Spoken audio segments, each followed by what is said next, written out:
गोपी जो दो शब्द का है, हमारे पुरुष जन भी सोच रहे होंगे दास हम भी बनते, पर कैसे बनते? ये तो स्त्री का नाम है गोपी। गोपी दो अक्षर हैं, गो और पी। गो अर्थात इंद्रिय, व्याकरण में कहते हैं गो मतलब इंद्रिय, और पी अर्थात पीना, इंद्रियों से क्या पीना? कृष्ण के नाम को पीना, कृष्ण नाम का रस रसास्वादन करते रहना, निरंतर मन में सोचना तो कृष्ण को और देखना तो कृष्ण को। तो कहा जैसी भगवान के सम्मुख वो गोपियां पहुंची तो कहा क्या उनका भाग्य होगा।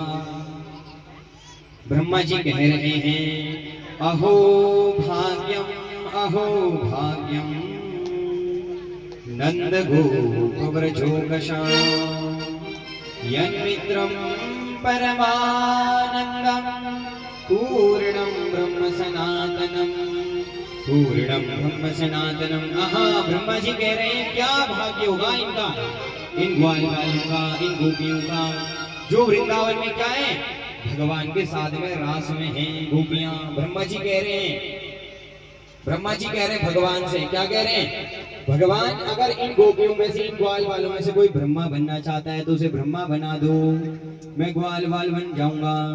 पर भगवान कह रहे नहीं नहीं। तो क्या कह रहे हैं भगवान से? फिर कह रहे हैं ब्रह्मा जी अगर मुझे ग्वाल वाल नहीं बना रहे हो तो कहा मुझे क्या, मुझे बोला वृंदावन में घास बना दो। तो कहा घास क्यों? कहा अगर घास, अगर मुझे वृंदावन की घास बना दोगे भगवान, तो आप अगर मेरे ऊपर पांव रखोगे तो मैं क्या हो जाऊंगा? धन्य हो जाऊंगा। पर भगवान ने कहा नहीं, ब्रह्मा तुम्हारे इतने पुण्य नहीं, तुम वृंदावन की क्या बन पाओ? घास बन पाओ। तो ये महिमा है वृंदावन की घास की। वृंदावन के वृक्ष को मर्म न जाने कोई, डाल डाल और पग पग पर राधे राधे होय। तो वृंदावन ऐसा है कि यहाँ क्या होने लगी? लीला होने लगी। तो कहा जो ये शामिल हो रही है गोपियां, ये कौन है? रामलीला किस किसने देखी है? रामलीला में देखा कि भगवान श्री राम जब भुवन को जाते तो उनके साथ में कौन कौन जाता है? जानकी जी जाती हैं और लक्ष्मण जी जाते हैं। तो कहा लक्ष्मण जी तो थे नहीं, जानकी जी और भगवान श्री राम साथ में बैठे हुए थे। जब बैठे हुए थे तो कुछ महात्माओं ने देख लिया और उन महात्माओं ने क्या कहा? आहा, क्या पुण्य है जानकी जी के। कौन होगी? माँ सीता, जो भगवान पर ब्रह्म परमेश्वर जिनको आलिंगन करके बैठे हैं, क्या भाग्य है इनका। तो जब ऐसा भाव देखा भगवान ने ऋषियों का, तो कहा कि हे ऋषियों तुम चिंतित मत होइए, मैं आगे द्वापर युग में कृष्ण बन करके आऊंगा, तो तुम कहना तुम मेरे साथ रास में आना। तो ये बड़ी बड़ी जटाओं वाले महात्मा ही कौन है? गोपी बन करके रास में आए हैं। भगवान शंकर भी पहुंचे। सबसे बड़े गोपी कौन है जानते हो? भगवान शंकर हैं। भगवान शंकर वैसे तो कैसे रहते हैं? चिता भस्माले को गरल मसनम दीपक धरो। भगवान शंकर भस्म को लगाते हैं, भस्मीभूत रहते हैं, जटाओं को बिखेर के रहते हैं। पर कहा माँ गोरा ने, माँ नंदा ने उनका श्रृंगार किया और कहा जाओ तुम भी जाओ। तो भगवान शंकर कहाँ से? कल भी बताया था मैंने, गोपेश्वर से। हमारे चमोली में गोपेश्वर है, गोपीनाथ जी हैं। गोपीनाथ जी यहीं से कहाँ गए? वृंदावन गए। तो वहाँ वृंदावन में गोपेश्वर महादेव हैं। तो क्या सुबह में तो उनको बढ़िया जल चढ़ता है, पर रात को गोपी बन जाते हैं, सुंदर सा श्रृंगार करते हैं, नथ को धारण करते हैं, चूड़ियां पहनते हैं भगवान महादेव। तो कहा कि भगवान शंकर भी पहुंचे हैं। क्या भाग्य होंगे इनके, जो ये सारे भगवान के साथ रास में पहुंचे हैं। तो आज जैसी गोपियां भगवान के सम्मुख पहुंची तो भगवान ने क्या किया? भगवान ने देखा अभी तो हमारी प्रिया श्री राधा जी आए ही नहीं, तो क्या इन गोपियों की परीक्षा ली जाए। आज भगवान क्या, भगवान गोपियों की परीक्षा ले रहे हैं। क्या कह रहे हैं भगवान? भगवान कह रहे हैं स्वागतम वो महाभागा प्रियं किं करवाणि वह व्रजस्या नामयं कच्चित् भूतागमन कारणम। क्या कह रहे हैं भगवान? हे महाभागा स्वागत है। किसको कह रहे हैं? गोपियों के कह रहे हैं तुम्हारा स्वागत है। और फिर क्या कह रहे हैं? कह रहे हैं प्रियम किम करवाणी वहा, हे प्रिय तुम क्यों आई हो? क्या कारण था कि तुम्हें मेरे पास आने का क्या कारण था कि तुम मेरे पास पहुंची हो? अगर सोचो मैं आपको यहाँ बुलाऊं और उसके पश्चात कहूं कि क्यों आए हो, तो तुम्हें कैसा लगेगा? स्तब्ध हो जाओगे। तो वैसे ही भगवान ने भी पहले बुलाए इनको, फिर क्या पूछ रहे हैं? क्यों आए हो? कह रहे हैं व्रजस्यानामयं कश्चित् भ्रूतागमन कारणम। क्या व्रज में सब सकुशल तो हैं? ठीक तो है व्रज में सब? तो बोले यहाँ क्यों आई हो? तो गोपियां तो कुछ कह नहीं रही हैं। क्यों? क्योंकि भगवान की जब वेणु का नाद सुना तो कहा उस नाद को जो भी श्रवण करता है, बांसुरी की ऐसी कुछ महिमा है कि कामदेवी उसके सामने क्या हो जाते हैं? कामित हो जाते हैं। तो कहा भगवान की बांसुरी की धुन सुन करके गोपियां क्या हो गई? स्तब्ध हो गई। और भगवान ने क्या कहा? भगवान ने उनकी परीक्षा और ली। क्या कहा? भगवान याद दिला रहे हैं, गोपियों सुनो क्या कह रहे हैं भगवान? रजन्येषा घोर रूपा, रजन्येषा घोर रूपा, घोर सत्वनि सेविता। क्या कह रहे हैं हे गोपियों? घोर रात्रि है, रात्रि का अंधकार है। कह रहे हैं लौट जाओ अपने घर को, अगर किसी ने देख लिया तो गजबज हो जाएगा मामला। अगर तुम्हारे घर में कौन कौन है? कह रहे हैं मातरः पितरः पुत्राः। हे गोपियों तुम्हारे माता पिता हैं, तुम चले जाओ, लौट जाओ अपने घर को। किसी ने देख लिया तो फंस जाओगे। हम तो भागने में प्रवीण हैं ही, आपकी लंका लग जाएगी। जब गोपियों को ऐसा कहा तो गोपियां शांत हैं। क्या कह रही हैं भगवान से? भगवान से कह रही हैं त्वमेव माता च पिता त्वमेव,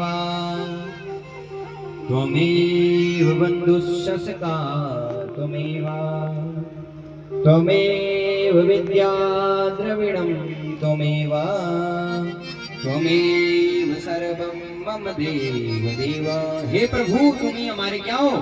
तुम ही हमारे माता पिता हो, हमारे देवता हो, हमारे वत्स हो, हमारे पिता हो, हमारे पति हो। गोपियों ने जब ये कहा भगवान शांत हो गए। क्या कह रही हैं गोपियां? कह रही है नान्यम जाने नेव जाने न जाने।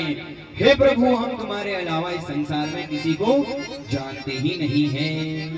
भगवान ने देखा गोपियों का जो भाव है बड़ा दृढ़ है, तो भगवान फिर परीक्षा ले रहे हैं इतने जल्दी। भगवान भक्त के वशीभूत नहीं होते हैं। आज भगवान ने गोपियों को क्या कहा?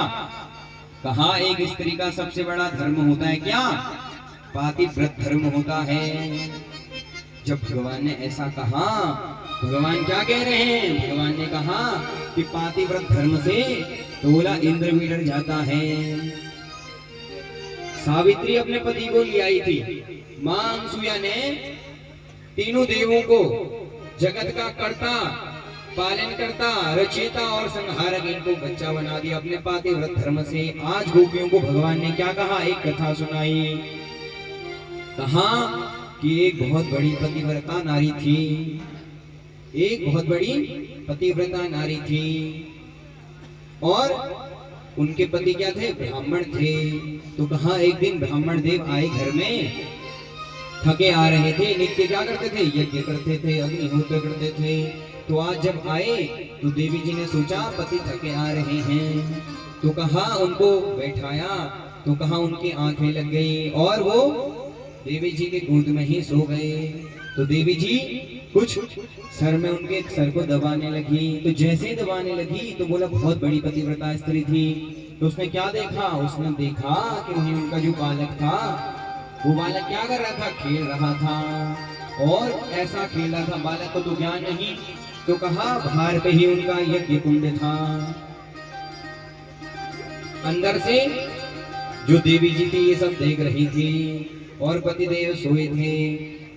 बालक घूमता घूमता यज्ञ कुंड के समीप पहुंच गया। जब पहुंच गया तो जो देवी थी वो घबरा गई। उस देवी ने क्या देखा? बालक यज्ञ कुंड में गिरने वाला है। जब ये देखा तो सोचने लगी अगर बालक को बचाऊंगी तो क्या हो जाएगा, पतिदेव उठ जाएंगे, पातिव्रत व्रत धर्म नष्ट हो जाएगा। तो उसने सोचा, उसने कहा कि बालक तो दोबारा उत्पन्न हो जाएगा, पर पातिव्रत धर्म एक बार नष्ट हो गया तो इसको पुनः दोहराया नहीं जा सकता। तो उसने क्या किया, उसने नेत्र बंद कर लिए, और जब नेत्र बंद कर लिए तो वो बालक यज्ञ कुंड में जा गिरा। और जब उसने देखा तो माँ की तो ममता होती है, तो उसके आंख से एक आंसू की बूंद जा टपकी, और जब वो जा टपकी तो उनके पतिदेव झट से उठ गए। कहा, देवी क्या हुआ, क्यों रो रही हो? तो उनने बताया, क्या बालक हमारा यज्ञ कुंड में गिर गया। और दोनों भागते भागते जब वहां पहुंचे तो जानते उन्होंने क्या देखा? उन्होंने देखा कि बालक जला नहीं। क्यों? अग्निदेव भी भय से युक्त हो गए। अग्निदेव ने कहा, ये बहुत बड़ी पतिव्रता नारी है, अगर मैं इसके बालक को जला दूंगा तो ये मुझे श्राप दे देगी, और इस त्रिलोकी में मुझे कोई नहीं बचा पाएगा। तो ये महिमा है पातिव्रत धर्म की। जब भगवान ने ऐसा बतलाया तो गोपियां क्या हो गई? गोपियां स्तब्ध हो गई। तो गोपियों ने भगवान को कहा, अब तुम सुनो। कहा, एक बहुत बड़ी पतिव्रता नारी थी, निरंतर क्या करती थी? अपने पति का पूजन करती थी, तभी प्रसाद पाती थी। तो कहा, एक दिन पतिदेव को बाहर जाना पड़ा, पतिदेव व्यापारी थे। तो देवी जी को कहा कि मैं 10 दिन बाद आऊंगा। तो बोला, देवी जी तो पढ़ी लिखनी थी। कहा, 10 दिन कितने होते हैं? कहा, 1 2 3 4 5 6 7 8 9 10 ऐसे करके समझाए। तो बोला, समझ नहीं आया। कहा, पतिदेव ने क्या कहा? पतिदेव ने 10 रेखाएं खींच दी दीवार पर। कहा, एक एक दिन एक को मिटाते रहना, जैसे 10वीं रेखा को मिटाओगे उस दिन में आ जाऊंगा। कहा, और हम तो आपको भोग लगाए भोजन पाते ही नहीं है, प्रसाद पाते ही नहीं है। तो पतिदेव समझदार थे, व्यापारी थे, उन्होंने क्या दे दी? अपनी एक तस्वीर दे दी। कहा, इसका पूजन करना, इसको भोग लगाना, उसके पश्चात पा लेना। तो देवी जी निरंतर यही करते हैं, एक दिन भोग लगाती, प्रसाद पवाती, उसके पश्चात प्रसाद पाती, फिर उस रेखा को मिठा देती। एक दिन 10वां दिन हो आया। 10वां दिन जैसी हो आया तो देवी जी ने काफी इंतजार किया। इंतजार की घड़ी उस हद तक पहुंच गई कि उसने सोचा, क्या करूं, पतिदेव आएंगे, साथ में ही भोजन पाऊंगी पूजा करके, या पहले पा लूं। तो कहा कि आज सोचा कि पहले ही पूजन कर लूं। तो पूजन करने लगी, तो जैसी पूजन करने लगी तो कहा कि उसी समय पतिदेव आ गए दरवाजे पर। कहा, दरवाजा खोलो देवी। अब आज गोपियां भगवान से प्रश्न कर रही हैं, अब आप देना इस प्रश्न का जवाब। कहा, हे भगवान, अब ये बताओ कि जो फोटो का पूजन कर रही है, अगर उस पूजन को छोड़े तो भी पातिव्रत धर्म नष्ट हो जाएगा, और अगर पति के लिए दरवाजा ना खोले तो भी पातिव्रत धर्म नष्ट हो जाएगा। तो ऐसी स्थिति में उसे क्या करना चाहिए? बताओ, क्या करना चाहिए उसको? क्या करना चाहिए? भगवान ने कहा, अरे ये तो बड़ी सामान्य सी बात है, फोटो को छोड़ करके बाहर जाए, जो असली पति है उसकी आरती उतारे। तो गोपियों ने कहा, बस यहीं रुक जाओ, अब अपनी बात से नहीं मुकरना। तो भगवान ने कहा, क्यों? तो कहा, इसी प्रकार जो ये पति हैं, ये तो संसार के पति हैं, आप तो शाश्वताम पति हो, इस शरीर के पति नहीं, आप तो आत्मा के पति हो। जो ये पति हैं ये तो संसार के हैं। जब गोपियों के इस भाव को देखा तो भगवान क्या हो गए? भगवान मंत्रमुग्ध हो गए। आज गोपियां रोते हुए प्रणय गीत गा रही हैं, भगवान की स्तुति कर रही हैं। मेवं विभोर्हति भवान गदितुं विशंसम् संत्यज्य सर्व विषयांस्तव पादमूलम् भक्ता भजस्व दुरवग्रहमात्यजस्मान् देवो यथादि पुरुषो भजते मुमुक्षुम् देवो यथादि पुरुषो भजते मुमुक्षुम्। आज गोपियां भगवान से कह रही हैं, रोते हुए कह रही हैं, भगवान भी प्रेम के वशीभूत हो जाते हैं। सुनो क्या कह रही हैं गोपियां। क्या वह स्वभाव पहला, क्या वह स्वभाव पहला, सरकार अब नहीं है, दीनों के वास्ते क्या दरबार अब नहीं है। हे प्रभु, क्या वो स्वभाव आपका पहला नहीं है जो क्या करते थे आप? दीनों को भी दर्शन देते थे। फिर क्या कह रही है? या तो दयालु मेरी दृढ़ दीनता नहीं है, या तो दयालु मेरी दृढ़ दीनता नहीं है, या दीन की तुम्हें ही दरकार अब नहीं है। भगवान को कह रही है गोपियां, हे भगवान, पहले तो तुम सभी दीनहीनों को दर्शन देते थे, अब क्या दीनों की आवश्यकता नहीं है आपके साम्राज्य में? क्या सभी दीन भर बैठे हैं वहां जो मेरी आवश्यकता नहीं है?